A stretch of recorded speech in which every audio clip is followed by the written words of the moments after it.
La découverte des talents artistiques du Bénin. C'est bien l'émission Carrefour des Stars qui vous offre l'opportunité tous les samedis de 8h à 9h sur la chaîne culturelle Rwanda TV. Une fois encore, le rendez-vous est pris. Il sera question cette fois-ci de faire l'analyse socio-économique et politique de la situation qui prévaut le monde musical, précisément la musique traditionnelle. C'est de Moins en compagnie de Jean-Pierre Keki, le président de la Fédération des associations des musiciens traditionnels du Bénin. Suivez plutôt. Vous êtes, comme on vient de le dire dans l'introduction, le président national de la Fédération des musiciens ou de l'Association des musiciens traditionnels du Bénin. Essayez de nous dire au début de cet entretien le contexte de création de la FMTB. Situer la création de la FMTB a un besoin socio-culturel qui s'est imposé à nous parce que les raisons se situent essentiellement au niveau de l'esprit qui animait les leaders que nous étions face au contexte du moment. Quels sont les objectifs que s'est assigné la FMTB?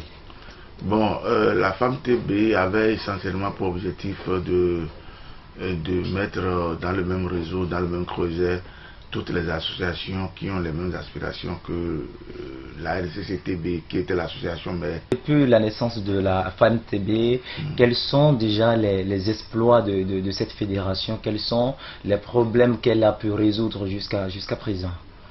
Vous savez, on appelle ça, enfin, dans la science politique, à travers l'histoire des peuples, c'est la lutte des classes. C'est la lutte des classes et il faut pouvoir se faire représenter au sein des différentes institutions qui s'occupent des activités culturelles au sein du ministère. Donc ce n'est pas des exploits parce que depuis que la fédération était mise en place, on a pu se faire, nous sommes représentés au fond d'aide à la culture parce que c'est à l'issue d'élections. À l'issue d'élections qu'on a désigné administrateur au fond d'aide à la culture. Donc à toutes les élections pour être au fond d'aide et nous avons toujours gagné. En dehors de ça, en tant que structure de la société civile, nous prenons contact avec les partenaires économiques. Nous avons des partenaires avec qui nous travaillons pour faire enregistrer ou aider nos membres à sortir des albums, à réaliser le festival. Alors, quelles sont les difficultés que vous rencontrez dans l'exercice de votre travail? Bon, vous savez, en matière de difficultés, c'est un phénomène évocateur, c'est l'essentiel même de tous les problèmes que nous avons.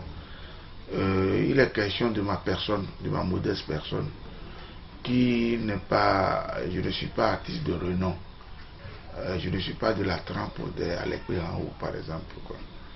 Je ne suis pas de la trempe des Bessis Zoulawadi par exemple, ni de Alevi. Et ça pose problème. Les gens évoquent cet aspect. On dit, mais comment se fait-il que celui qui est le premier responsable n'est pas artiste de renom? Deuxième aspect, comme difficulté, c'est un secteur où les gens ne cotisent pas. Ils sont dans une association, mais ils ne participent pas financièrement.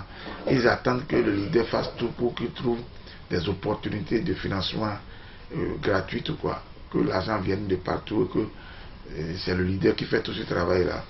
Et c'est quand tu fais ça que tu es bon. Ou bien que le leader lui-même finance. C'est là où je suis maintenant, j'interviens personnellement avec mes ressources personnelles, j'interviens dans la promotion de plusieurs artistes. Et c'est seulement ça, les réalités, qui constituent, à mon avis, des difficultés pour le leader que j'incarne à l'heure où je vous parle. Le terrain conflictuel sur lequel se trouvent les artistes traditionnels du Bénin, il y a une décennie comme ça, parce que ce n'est plus un secret de polichinelle de savoir que les artistes traditionnels du Bénin, c'est quelque chose qui ne s'observe pas trop dans le rang des artistes de la musique moderne. Mais quand vous entrez dans le rang des artistes traditionnels, on voit qu'il y a une agression qui se fait sentir à travers les compositions des uns et des autres. C'est quelque chose qui commence il y a un peu longtemps. Comment est-ce que vous expliquez cet état de choses en tant que président de la FMTB? Chez nous sentons les paraboles. nous chantons les paraboles. Et nous chantons les satires.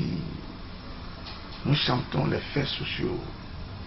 Et quand vous les évoquez, vous atteignez, vous touchez toujours des sensibilités.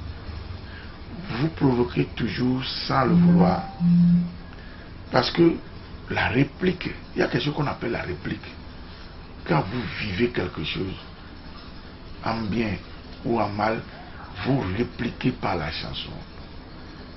Et c'est dans la réplique que les gens se retrouvent indexés. Ce n'est pas nécessairement que les chansons sont obligatoirement allusionnistes à un degré ou à la limite de l'insulte. Non, non, non, non, ce n'est pas nécessairement ça. De toutes les façons, en résumé, ce que la Femme TB souhaite pour tous les artistes traditionnels du Bénin, c'est l'unité, le regroupement, la patience, et cela peut amener à la protection ou à la promotion de la chose culturelle de notre pays. Voilà, nous voici à la fin de notre émission, le deuxième numéro de Carrefour des Stars. Vous êtes en direct sur Rwando TV.